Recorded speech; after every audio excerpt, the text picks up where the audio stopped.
এই যে সরোবরে, বিশাল সরোবরে যে জলরাশি আছে আর ওই ঘটের মধ্যে যে জলরাশি আছে, গুণগতভাবে কি ব্যবধান আছে নাকি? গুণগতভাবে ব্যবধান নাই, ব্যবধান আছে পরিমাণগতভাবে। পরিমাণগতভাবে আছে যে বিশাল সরোবরের মাঝে অগাধ জলরাশি আর ঘটের মধ্যে সামান্যতম। ঠিক অনন্ত কোটি বিশ্ব ব্রহ্মাণ্ড ব্যাপিয়া ভগবান আছেন, আবার প্রতিটা জীবের ভিতরেও তিনি পরমাত্মা রূপে আছেন। কতটুকু আছেন? একটা কেশের অগ্রভাগকে 1000 ভাগ করলে যতটুকু হয় সেই 1000 ভাগের 1 ভাগের সমপরিমাণ প্রতিটা জীবের মধ্যে তিনি আছেন অনুচৈতন্য রূপে। অনুচৈতন্য রূপে তিনি আছেন। এখন ওই ঘটটা যখন ভেঙে যাবে বাবা, তখন কি হবে? ঘটের জল কি হবে? ওই সরোবরের জলের সঙ্গে মিশে যাবে। রাধে রাধে হরি বলো। ওই ঘটটা তো মাটির তৈরি, আর দেহখানাও, হরে কৃষ্ণ, এই দেহখানাও মাটির, এই দেহখানাও তো মাটির ভাণ্ড। রাধে রাধে হরি বলো। হ্যাঁ, দেহখানা মাটির ভাণ্ড, ভাঙলে হবে খণ্ড খণ্ড। এক সময় যখন এইটা যখন হয়ে যাবে, পতন হয়ে যাবে, তখন কি হবে? এই পরমাত্মা আবার সেই বিভু চৈতন্যের সঙ্গে আবারও মিশে যাবে। রাধে রাধে হরি বলো। কৃষ্ণ ভগবান শ্রীমান অর্জুনকে মাধ্যম করলেন, কিন্তু লক্ষ্য সমস্ত জগতের জীব। জগতের সমস্ত জীবকে লক্ষ্য করে অর্জুনকে মাধ্যম করে সমস্ত তত্ত্ব কথা আস্বাদন করালেন। যে কথা আস্বাদন করলে, এই যে গীতায় 18টি অধ্যায় আছে না বাবা? 18টি অধ্যায় আছে।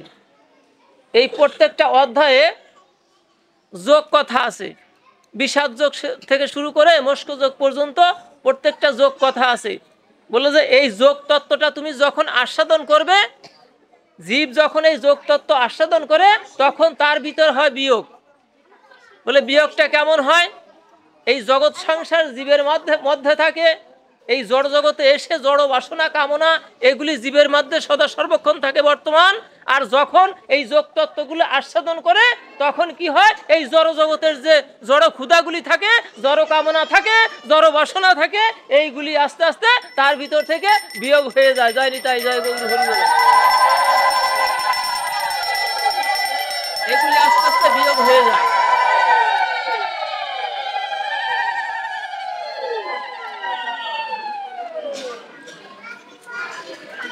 লক্ষ্য ছিল জগতের জীব, মাধ্যম ছিল শ্রীমান অর্জুন। এই জগৎ সংসার জীব যখন আসে, হরে কৃষ্ণ, জীব যখন এই জড়জগতে আসে, তার মাঝে থাকে শাশ্বত কৃষ্ণ প্রেম। জীব যখন এই জড়জগতে আসে, তার মাঝে থাকে শাশ্বত কৃষ্ণ প্রেম। কিন্তু এই জগতে এসে পড়ার পরে এই জগৎখানা ত্রিগুণের জগৎ, 3টা গুণের দ্বারা, অর্থাৎ সত রজ তম 3টা গুণে আবৃত এই জগৎখানা। এই ত্রিগুণের জগতে, এই প্রাকৃত জগতে এসে যখন পড়লো, প্রাকৃত জগতে এসে যখন পড়লো, পড়ার সঙ্গে সঙ্গে ওই যে শাশ্বত কৃষ্ণ প্রেম, এই শাশ্বত কৃষ্ণ প্রেমটা একটা রূপান্তর ঘটে গেল বাবা। এই প্রেমটাই কামে পরিণত হয়ে গেল। এই কামনা বাসনার জগতে পড়ে, কামনা বাসনার সংসারের ভিতর পড়ে শাশ্বত কৃষ্ণ প্রেমটা জীবের ভিতর ছিল। সেই শাশ্বত কৃষ্ণ প্রেমটাই কামে পরিণত হয়ে গেল। বলে কেমন করে হলো? বলে দেখুন, 1 বালতি দুধ আছে পিওর, একেবারে খাঁটি 1 বালতি দুধ। এই দুধের ভিতর যখন আপনি সামান্যতম একটু তেঁতুল মিক্সার করে দিবেন, সঙ্গে সঙ্গে কি হবে বাবা? দুধটা কি হবে, দই হয়ে যাবে। রূপান্তর ঘটে গেল বাবা। দুধ তো খাঁটিই ছিল, কিন্তু দই হলো কেন? কারণটা ছিল ওই তেঁতুলের মধ্যে। রাধে রাধে, হরি বলো। ঠিক এই জগৎ সংসারে এসে পড়ার পরে এই সংসারের মাঝে আছে, এই প্রাকৃত জগতে আছে কি আছে? তিনটে গুণ, সত, রজ, তম। যখন এই রজ ও তমর ভিতর জীব পড়ে গেল, তখন কি হলো? ওই রজগুণের দ্বারা কি হলো? ওই যে শাশ্বত কৃষ্ণ প্রেমটা তখন রূপান্তর হয়ে কামে পরিণত হয়ে গেল। তখনই এই সংসারে এসে আমার সংসারের ভিতর পড়ে সবকিছুর প্রতি আমার একটা লোভ জাগলো, লালসা জাগলো, জড়বস্তুর প্রতি আমার একটা আকর্ষণ হয়ে গেল বাবা। এটা ছিল না। জড়জগতের সমস্ত বস্তুর প্রতি আমার একটা লিপ্সা জন্মে গেল, লালসা জন্মে গেল, একটা কামনা জন্মে গেল, সবকিছু প্রাপ্তির একটা বাসনা হয়ে গেল। কিন্তু এটা ছিল না। ওই যে রূপান্তর ঘটে গেছে, জয় নিতাই, জয় গৌর হরি বলো। রূপান্তর ঘটে গেল। এই জন্যে ভগবান শ্রীকৃষ্ণ বললেন, হে অর্জুন, পরম ভুয় প্রবাক্ষামি জ্ঞানানাম জ্ঞানম উত্তম ইয়াজ্ঞাতা মুনে সর্বপরাং সিদ্ধিম ইত গতা। যে হে অর্জুন, শোনো, পরম ভুয়, তোমাকে এই তত্ত্ব কথা আমি আগেও শ্রবণ করিয়েছি, এখনো আবার ওই কথা শ্রবণ করাচ্ছি। কিন্তু যে কথা শ্রবণ করাচ্ছি এইটা অতি উত্তম কথা। ইদং জ্ঞানমশ্রিত মম সাধর্ম আগতা স্বর্গপি ন উপজানতে প্রলয়ন ব্যথয়ঞ্চিতা। বলে যে এই যে পুনরায় তোমাকে বলছি, পুনরায় যে কথাটা বলছি, এই কথাগুলি শ্রবণ করে, এবং শ্রবণ করে কি করেছে? মুনি ঋষি যোগী যারা যারা ছিল, তারা কি করেছে? এই মায়ার বন্ধন থেকে মুক্ত হয়ে, এই জড়জগতের বন্ধন থেকে মুক্ত হয়ে তারাও সিদ্ধি লাভ করিয়াছে এই তত্ত্ব কথা শ্রবণ করে। সেই কথা তোমাকে আস্বাদন করাচ্ছি। ইদং জ্ঞানমশ্রিত মম সাধর্ম আগতা স্বর্গপি ন উপজানতে প্রলয়ন ব্যথঞ্চিতা। আর এই জ্ঞান আস্বাদন করলে পরা, এই তত্ত্ব কথা যখন তুমি আস্বাদন করবে, তখন কি হবে? যে তোমার প্রলয়কালেও, এই তত্ত্ব কথা আস্বাদন করলে প্রলয়কালেও তোমার ধ্বংস হবে না।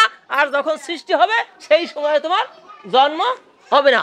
অর্থাৎ এই জন্ম মৃত্যুর পরে, অর্থাৎ জন্ম মৃত্যুকে তুমি জন্ম চক্রের ভিতর, আমরা তো জন্ম মৃত্যু চক্রের ভিতর কি চক্রাকারে আমরা ঘুরছি, একবার জগতে আসছি, আবার যাচ্ছি, আবার আসছি। বলে যে তোমাকে আকারে এই জন্মচক্রের আবর্তনের ভিতর আর থাকতে হবে না যখন এই তত্ত্ব কথা আস্বাদন করো, এই জ্ঞানটা তুমি আস্বাদন করো। তাহলে সেই জ্ঞানটা কি? বলে সেই জ্ঞানটাই হচ্ছে দিব্য জ্ঞান। সেই জ্ঞানটা হচ্ছে কি? দিব্য জ্ঞান। আমরা জড়জগতে যত জ্ঞান অর্জন করছি, এইটা হচ্ছে, এইটা তিনটে গুণের দ্বারা, সত, রজ, তম, তিন গুণের দ্বারা কিন্তু কলুষিত এই জ্ঞানটা। আর যে জ্ঞান কলুষিত নয়, সেই জ্ঞানই হচ্ছে দিব্য জ্ঞান। যে জ্ঞান লাভ করলে এই জীব কি করে? তার এই জড়জগতে আর আসা যাওয়া লাগে না। আমরা যে জগৎ থেকে এসেছি, সেই চিন্ময় ভগবত ধাম থেকে এই জড়জগতে এসে এই প্রাকৃত জগৎখানায় এসেছি কিন্তু অপ্রাকৃত জগৎ থেকে এসে পড়েছি প্রাকৃত জগতের ভিতর। আর যখন এই জ্ঞান জীব জগৎ সংসারে এসে লাভ করবে, তখন আবার সেই চিন্ময় ভগবত ধামে জীব ফিরে যাবে। সাগরের থেকেই জল আসে, সাগরের থেকে জল এসে নদী কি করে? নদীতে ভাসমান অবস্থায় থাকে, এই নদীতে ভেসে বেড়ায়, আবার এই ভাসতে ভাসতে কি করে? এক সময় এই জলে আবার সাগরে চলে যায়। এই জীবের জন্ম মরণটা হয়েছে তদ্রূপ। আমরা যেইখান থেকেই আসছি, আবার সেইখানেই আবার ফিরে যাব। জানি তাই, জয় গৌর হরি বলো। তাহলে বলে দিব্য জ্ঞান লাভ করলে পরা কি হবে? তোমার ভিতর যে কলুষ কালিমা আছে, এই তোমার ভিতর যে হিংসা আছে, তোমার ভিতর যে বিদ্বেষ আছে, তোমার ভিতর যে দ্বন্দ্ব আছে, এই সমস্ত কিছু ঘুচে যাবে এই দিব্য জ্ঞানটা লাভ করতে পারলে। তখন তুমি এই বন্ধন থেকে মুক্ত হবে এবং তুমি ভগবানের রাতুল চরণে গিয়ে আবার তুমি ঠাঁই পাবে। জানি তাই, জয় গৌর হরি বলো। এই জগতে তুমি আসো, এই জগৎ থেকে আবার সেই জগতে চলে যাবে। এখন এই তিনটে গুণের ভিতর তিনটে গুণের ভিতর তত্র সত্যং জানিতে, তত্র সত্যং নির্মলাত্মাৎ প্রকাশ অনয়মন অনয়নম সুখ সঙ্গন বদ্ধাতি জ্ঞান সঙ্গন অনগ। সত্যগুণের কথা বললেন, তত্র সত্যং নির্মলাত্মাৎ প্রকাশ অনয়নম সুখ সঙ্গন বদ্ধাতি জ্ঞান সঙ্গন অনগ। আর রজ রাগাত্মকং বৃদ্ধি তৃষ্ণা সঙ্গ সমুদ্ভবম তৎনি বদ্ধাতি কন্তেয় কর্মসঙ্গন দেহিনাম। রজগুণ। আর তমগুণটা কি? এই তমগুণী যারা যারা হয়, তমগুণের কিছু লক্ষণ বললো যে তমগুণী মানুষ যারা যারা, তমগুণের লক্ষণটা হচ্ছে এরা অতিরিক্ত নিদ্রা যায়। রাধে রাধে হরি বলুন। অতিরিক্ত নিদ্রা যায়, এদের দেহে আলস্য, আর এরা মদ মাংস আহারি, মদ আহারি মাংস আহারি। এবং এরা কি করে, এদের অন্তরটা এতটা কলুষিত এবং সদা সর্বক্ষণ কুচিন্তা কুভাবনা সদা সর্বক্ষণ এদের হৃদয়কে আচ্ছন্ন করে আছে। আর যদি এরা জগৎ সংসারে কারো অনিষ্ট সাধন করতে পারে, তাহলে তার দাদার ভিতরে আনন্দ হয়, উল্লাস করে কারো অনিষ্ট সাধন করতে পারে।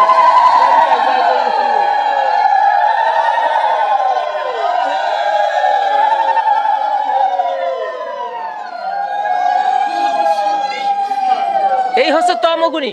আর রজগুণী হচ্ছে রজ রাগাত্মকং বৃদ্ধি তৃষ্ণা সঙ্গ সমুদ্ভবম।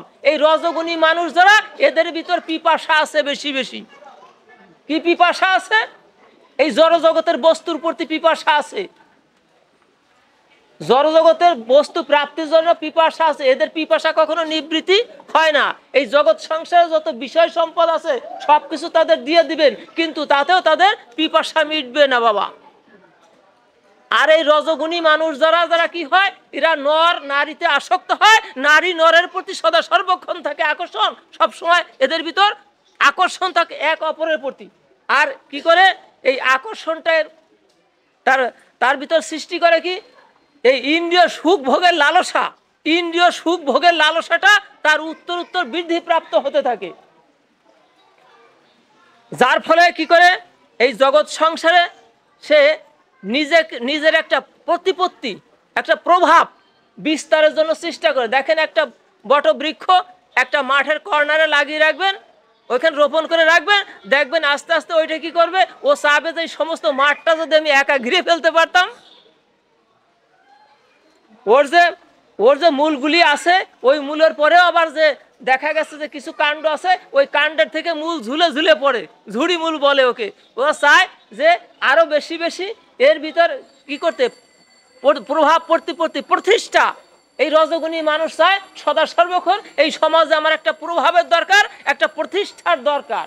কিন্তু যেটা হরিদাস ঠাকুর বললো, হ্যাঁ হরিদাস ঠাকুর যে নাম আচার্য হরিদাস ঠাকুর বললো যে তুমি যে প্রতিষ্ঠা চাচ্ছ রে বাবা সংসারে গিয়ে, এই প্রতিষ্ঠাটা সে বললো কি, এটা হচ্ছে শুকরের বিষটা। বাবারে শুকরের বিষটা কোনো কাজে লাগেনি। হ্যাঁ গবাদি পশু তো যেটা মলত্যাগ করে ওইটা দিয়ে আপনার আঙ্গিনাটা পরিষ্কার করে পবিত্র করে, আর শুকরের বিষটা কি পবিত্র হয় নাকি? শুকরের বিষটা স্পর্শ করে স্নান করে আসতে হয় পবিত্র হওয়ার জন্য। বলে এই সংসারে পড়ে তুমি এই শুকরের বিষটা নিয়ে টানাটানি করছো, তোমার প্রতিষ্ঠার দরকার, যশ মান প্রতিষ্ঠা, এর প্রতি তোমার এতটা লিপ্সা হয়ে গেছে। রাধে রাধে হরি বলো।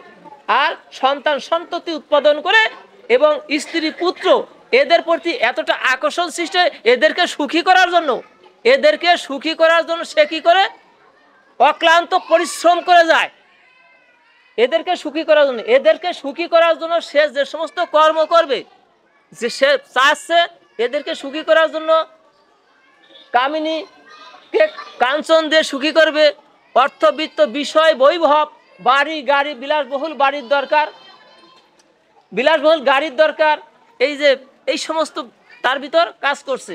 তখন কি করবে, এগুলি তৈরি করতে যদি যে অর্থের উপার্জন করতে হবে, সেই অর্থ উপার্জন করতে গিয়ে যদি তার অর্থাৎ এই অবৈধ পথে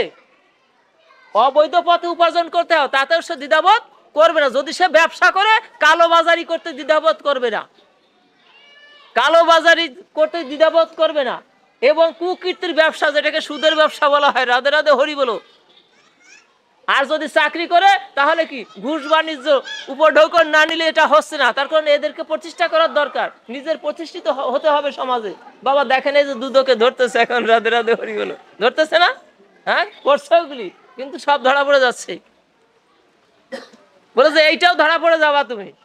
এখন এমনি ভাবে উপার্জন করলো, এমনি ভাবে উপার্জন করে এদেরকে সন্তুষ্টি বিধান করলো। এখন জড় জগৎ থেকে যখন যাওয়ার সময় হয়, যাওয়ার সময় যখন হয়, যখন চলে যাবে, যাওয়ার সময় কি ওই যে ব্যাংক ব্যালেন্স যা রেখেছিল, সিন্দুক ভরা টাকা রেখেছিল, ওর থেকে কিছু দিয়ে দেবে নাকি, নিয়ে যাওয়া যাবে? বলে হাতের মুষ্টিটা খোলো, কিছু নিয়ে যাচ্ছ নাকি? হাতের মুষ্টিটা খুলে ফেলো ভালো করে। সন্তান বলবে বাবা এই জগতে যা কিছু করে রেখে গেছে এটা আমাদের, তুমি তো কিছু নিয়ে যেতে পারবে না, এগুলি তোমার নিয়ে যাওয়ার সিস্টেম নাই, এই সবই তো আমাদের ভোগ করার জন্য, তুমি নিয়ে যেতে পারবে না, তোমাকে খালি হাতেই যেতে হবে। তবে একেবারে খালি হাতে নয়, তুমি যে কর্মগুলি করছো, এই কর্মের ফল, এই খারাপ পথে উপার্জন করে আমাদের মনোরঞ্জন করছো, ঠিক আছে বাবা, কিন্তু এই কুকর্মের ফল তো আমরা ভোগ করব না, স্ত্রীও ভোগ করবে না, পুত্র কন্যা যারা আছে তারাও ভোগ করবে না। এই কর্মফল তোমাকেই ভোগ করতে হবে বাবা। এইটা পুটুলি করে রেখেছে, এইটা তোমার নিয়ে যেতে হবে। এ আমাদের রেখে যাওয়ার সিস্টেমটা নাই বাবা, এ নিয়ে যেতে হবে। হ্যাঁ, এই জগৎ থেকে কর্মফল যায়। যদি তুমি এইখানে কি করতে, এই জগতে এসে যদি তুমি এমনিভাবে সৎ পথে উপার্জন করে তার 2 পয়সা দিয়ে এই ভক্ত সেবা দিতে, সাধু সঙ্গ করতে, এই ভক্তিপথ অবলম্বন করে ভক্তের চরণধুলি যদি তুমি কখনো সংগ্রহ করতে, তাহলে মরণের সময় তোমার সাথে হয়তো সেইটাই যেত, গৌর হরি বলো, যা তোমার পরপরের পাথে হয়ে থাকবে বাবা। এইগুলি তোমার সাথের সাথী। এইগুলি যখন তুমি নিয়ে যাবে চিন্ময় ভগবত ধামে, হ্যাঁ, ওই যে বৃন্দাবনে, হরে কৃষ্ণ, আমরা যে বৃন্দাবনে যাই বাবা, ওই বৃন্দাবন কি ওই বৃন্দাবন প্রত্যেক বৃন্দাবন, এটা হলো প্রাকৃত জগতের। অপ্রাকৃত জগতে বৃন্দাবন আছে, সেইটা হলো অপ্রাকৃত বৃন্দাবন। অপ্রাকৃত বৃন্দাবনের একটা ছায়া পড়ছে ওই যে ভারত ভূমির সুরে শিখরের যে বৃন্দাবনটা, সেই অপ্রাকৃত চিন্ময় যে ভগবত ধাম আছে, যে বৃন্দাবন আছে, তার একটা ছায়া পড়ছে ভারতের যে আমরা ভৌগোলিক বৃন্দাবন দেখি, ওইটা ছায়া পড়ছে বাবা। এখন ওই বৃন্দাবনটা কতটুকু? 84 ক্রোশ, তাই তো? 84 ক্রোশ বৃন্দাবন না? 84 ক্রোশ বৃন্দাবন। এখন আপনি গীতা পাঠটা করবেন, দেখবেন গীতা মাহাত্ম্য যখন দেখবেন, ওইখানে কয়টা শ্লোক আছে বাবা? 84টা শ্লোক আছে। গীতা মাহাত্ম্য পড়বেন, দেখুন ওইখানে 84টা শ্লোক আছে। এখন আপনার এই যখন ওই বৃন্দাবন ভৌগোলিক বৃন্দাবন, আপনার এই দেহটাও একটা বৃন্দাবন বাবা, আপনার দেহটাও কি একটা বৃন্দাবন। এই দেহটার এই দেহ বৃন্দাবনের মেজারমেন্ট কখন আমরা কি করেছি, এই বৃন্দাবনটা কতটুকু?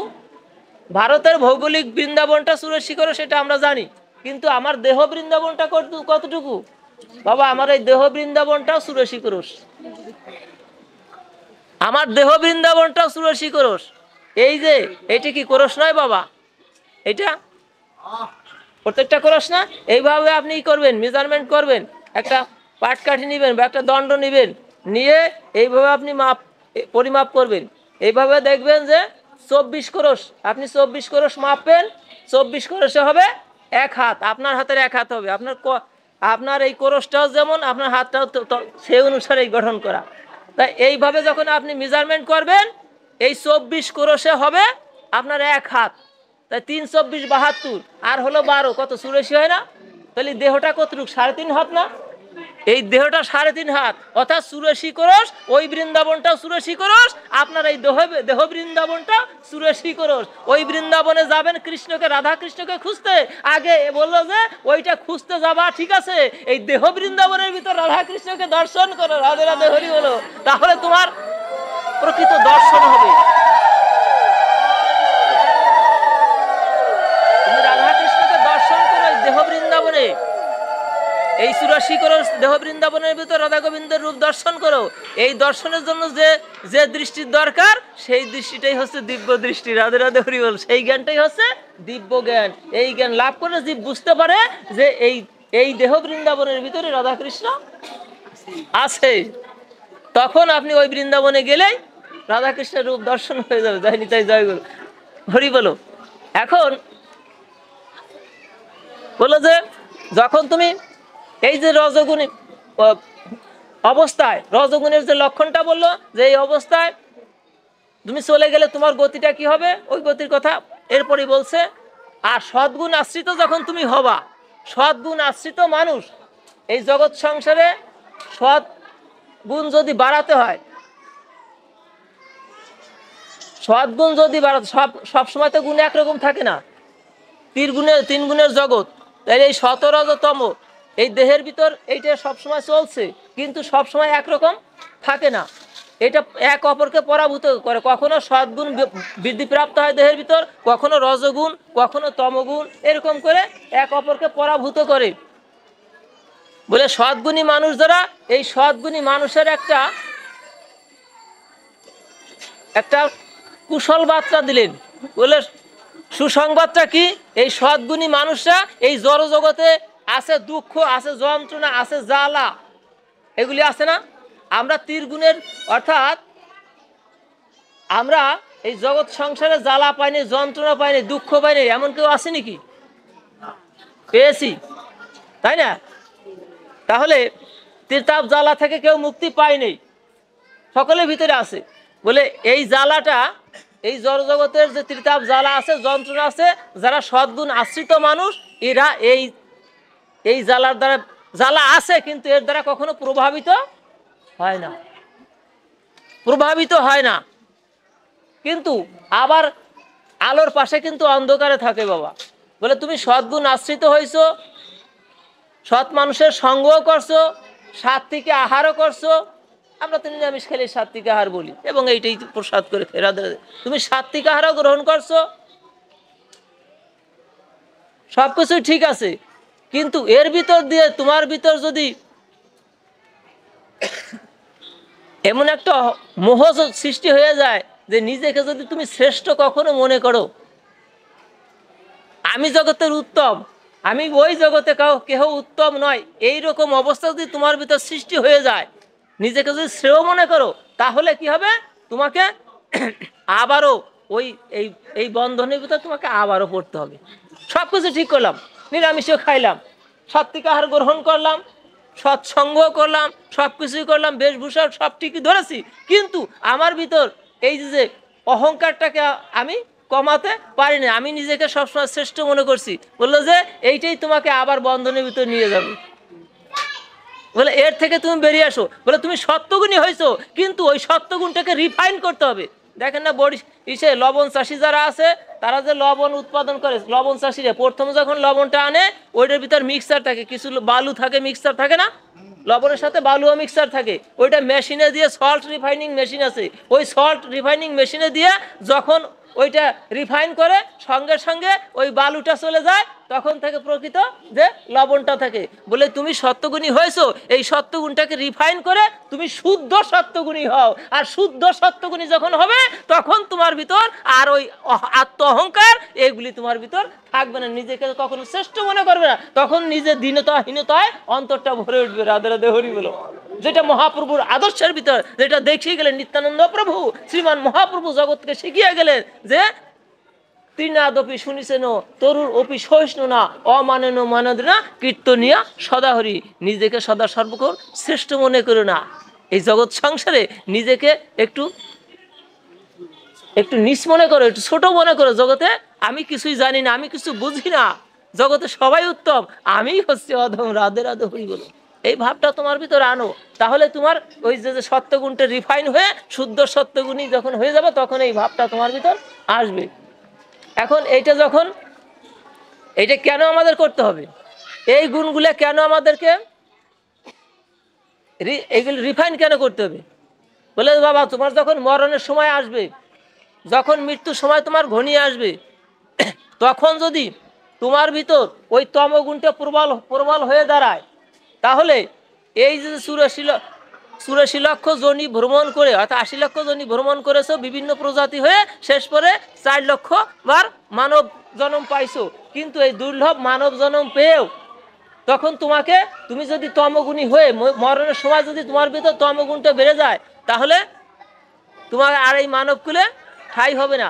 তখন পশু পক্ষী কীট পতঙ্গ এই সমস্ত জনিতে তোমাকে আবার চলে যেতে হবে, ওই যে জন্মচক্রের আবর্তে আবার চলে যেতে হবে। আর যদি তোমার ভিতর মরণের সময় রজগুণটা বেড়ে যায়, তাহলে ওই রজগুণী মানুষের পিপাসা থাকে, তোমার ভিতর সেই পিপাসাটা থাকলো, আসক্তি থেকে গেল জড়জগতের বস্তুর প্রতি। জড়জগতের প্রতি যখন আসক্তি থাকবে, তখন তোমাকে আবার এই মানব কুলে আসতে হবে। মানব কুলে এসে এই তোমার সেই যে আসক্তিগুলি ছিল, যে পিপাসা ছিল, সেই আসক্তিটা তোমাকে এখানে এসে আবার চরিতার্থ করতে হবে। তোমার ভোগ লিপ্সা যায় নাই, তোমার ভোগ বাসনা যেহেতু যায় নাই, আবার তুমি মানুষ হয়ে এসে আবার ওই ভোগ বিলাস তোমাকে আবার করতে হবে। আর যদি মরণের সময় তোমার এই যে শতগুণটা প্রবল হয়ে দাঁড়ায়, আর এইটাকে তুমি রিফাইন করার পরে যে রূপটা দাঁড়ায়, সেই শুদ্ধ সত্যগুণী যদি হও, তাহলে তোমাকে কি করতে হবে? আর এই জড়ামড়াময় পৃথিবীতে আর আসতে হবে না। চিন্ময় ভগবত ধামে ভগবানের রাঙ্গারাতুল চরণে তুমি ঠাই পাবে। এইখানে থেকে যে বলছে যে প্রাকৃত জগতে থেকে আমরা তুলসী দেবীর কাছে চাচ্ছি না, হ্যাঁ তুলসী আমাকে সেবা অধিকার দাও, হ্যাঁ সেবা অধিকারও দিয়ে করো নিজ দাসী। এখন ভগবানের সেবার অধিকার চাচ্ছি, এই সেবার অধিকার চাচ্ছি বলে যদি তুমি এইবার শুদ্ধ সত্যগুণী হয়ে এইভাবে রিফাইন হয়ে ভগবানের কাছে যেতে পারো, তখন ভগবান বলবে যে আসো তোমাকে সেবার অধিকার। এখন তুমি ওই নিত্যগোলক বৃন্দাবনে সদা সর্বক্ষণ ভগবানের শ্রীচরণ সেবার দাসী হয়ে যাবে। রাধে রাধে হরি। তুলসীর কাছে এখানে চেয়েছো, আর সেই অবস্থায় তোমার দেহটাকে গঠন করেছো, মরণের সময় সেই ভাব হয়েছে, তখন তুমি কি করবে? ভগবান নিজে এসে তোমাকে সেই ভগবত ধামে নিয়ে যাবে। আর যদি তোমার ভিতর ওই তমগুণ রজগুণ থাকে, তখন তার ওই ভগবান এসে নেবে না, নেবে যমদূতে এসে। রাধে রাধে হরি বলো। তখন যমদূতে এসে নিয়ে কি করবে? এই যে যে পূর্বকৃত কর্ম যা আছে সেই অনুসারে তোমাকে জমালে সাজা দেবে, এবং তারপরে সেই অনুসারে আবার একটা দেহ দিয়ে এই জগতে আবার যে দেহ আছে সেই দেহের ভিতর তোমার আত্মাকে ট্রান্সফার করে দেওয়া হবে। রাধে রাধে হরি বলো। এই অবস্থাটা তোমার সৃষ্টি হয়ে যাবে। এই জন্যই মরণের সময় যেন মানুষ চিনবেন মরণে, আর গুরু চিনবেন চরণে। রাধে রাধে হরি বলো। হ্যাঁ, গুরু চেনে চরণে, আর মানুষ চেনে মরণে। মরণের সময় যদি তোমার এই সদ্গুণটা প্রবল হয়ে দাঁড়ায়, তোমার এই জড়জগতে আর বন্ধন দশা হবে না, বন্ধন মুক্ত হয়ে জগৎ সংসার থেকে তুমি চলে যেতে পারবে। এই হচ্ছে জীবের পরিণতি। আমরা সদাসময় এই যে ভক্ত সঙ্গ করছি, বাবা বিফল কখনো হবে না, বিফল কখনো হবে না। অর্থাৎ এই ভগবত যত কর্ম আছে, এই কর্ম হচ্ছে অক্ষয়, এবং যে এই ভক্তি বস্তুটা আপনি এখানে এসে ভক্ত সঙ্গ করছেন, ভক্তি বস্তু কোথায় পাবেন? ভগবানের কাছে তো নাই, আছে নাকি?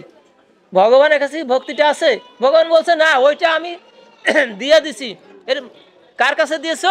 বলে এই ভক্তিটা আমার ভক্তের কাছে দিয়েছি। রাধে রাধে হরি বলো। হ্যাঁ,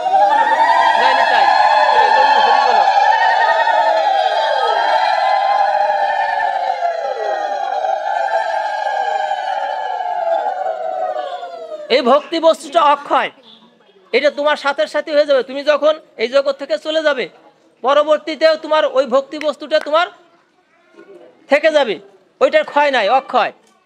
বলে এই ভক্তি বস্তু পাবো কোথায়? বলে আমার কাছে আসলে পাবে না, আমি এই ভক্তি বস্তুটা ভক্তের কাছে দিয়েছি। ভক্তের দ্বারে বাজারে ছুটে যাও, ভক্ত যদি কোনো ভক্ত কৃপা করে তোমাকে ওইটা দান করে, তাহলেই তোমার সার্থক জন্ম। এই জন্য ভক্ত সঙ্গ করো। ভক্ত সঙ্গ করতে করতে কখন সেই ভক্তের কৃপা হয়ে ভক্ত যখন তোমাকে এই ভক্তি রসটা আস্বাদন করিয়ে দিবে, তখন এই জড় জগতের জড় বাসনা আর আপনার ভিতর আমার ভিতর, তখন আর এই জড় বাসনা তোমার ভিতর থাকবে না বাবা। ভক্তিময় দেহ গঠন হবে, আর ভক্তিময় দেহ গঠন করে চিন্ময় ভগবত ধামে প্রবেশ করতে হয়। জয় নিতাই, জয় গৌর হরি বলো। এই জন্য ভক্তির পথে আসো, ভাগবত কথা শ্রবণ করো, হরি কথা শ্রবণ করো, কীর্তন করো, এবং ভগবানকে নিবেদন করা প্রসাদটা তুমি সেবা করো, তাহলেই তোমার জন্ম সার্থক। জয় নিতাই, জয় গৌর হরি বলো। জন্ম সার্থক তোমার জন্ম সার্থক করতে হলে সদা সর্বক্ষণ ভগবানের কথা স্মরণে থাকতে হবে এবং মরণের সময় ভগবানের কাছে এই একটা কথাই, এইটাই আমাদের যেন কামনা বাসনা থাকে, এই জড় বস্তুর প্রতি, জড় জগতের প্রতি কামনা বাসনা না করে, হে ভগবান যখন তুমি এই জগৎ থেকে নিয়ে যাবে, এই জগৎ তুমি কোথায় রাখবে না রাখবে তোমার ব্যাপার, জগৎ থেকে যখন নিয়ে যাবে তখন যেন তোমাকে বিস্মরণ না হয়, জড় জগতে কোনো কিছুর জন্য আমার স্মরণে না আসে, এই সারা জীবন যে তোমার কথা আস্বাদন করছি, মরণের সময় যেন তোমার কথাটা আমার বিস্মরণ হয় না, এটাই তুমি স্মরণ করো।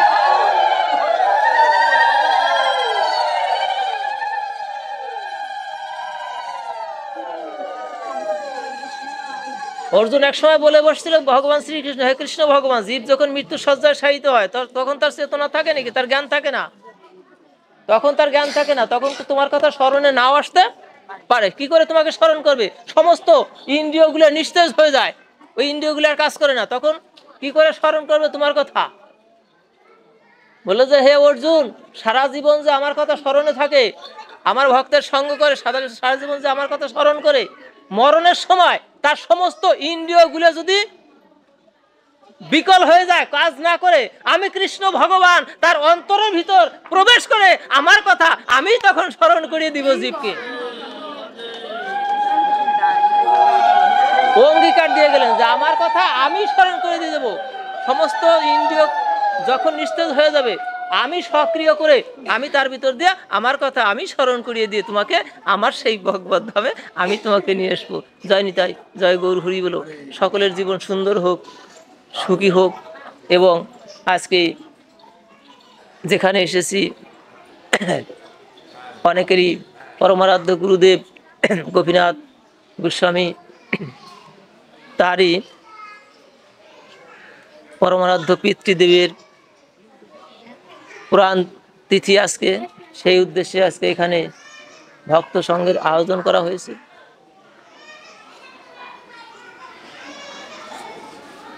দেখেন ভগবান বলছে, ভগবান যা না দিতে পারে ভক্তে তা দিতে পারে। আপনারা এইখানে যত শুদ্ধ ভক্তগণ আসছেন, এই ভক্তরা যখন যে আত্মাটি ইহজগৎ থেকে পরলোকে চলে গিয়েছে, ইহজগৎ থেকে বিদায় নিয়েছে, চলে গেছে, মায়ার সংসার থেকে চলে গিয়েছে,